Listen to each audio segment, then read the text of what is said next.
Čaute, sme na dovolenke, to v Blánsku, teda v Ráje, Ciestřebí.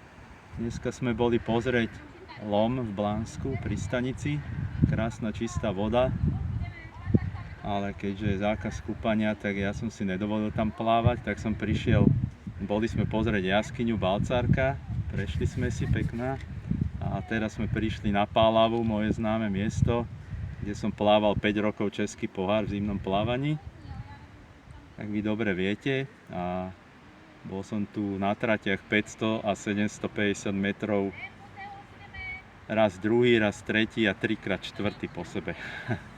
Takže teraz som tak 3,5 roka bez poriadneho tréningu, ešte aj som mi pred týždňom asi koleno pokazilo, tak musím ísť na magnetickú rezonanciu, tak idem túto Pálavu po 2 rokoch, čo tu už není český pohár, idem si vyskúšať, keďže sme tu vedľa Blánska ubytovaní v perfektnom penzióne, kopeček v Rájci.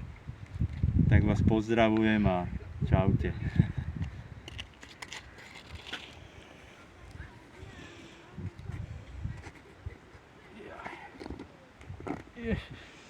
To je pre mňa úplne, že ak sú tu tie schodiky, tu už sú, aha.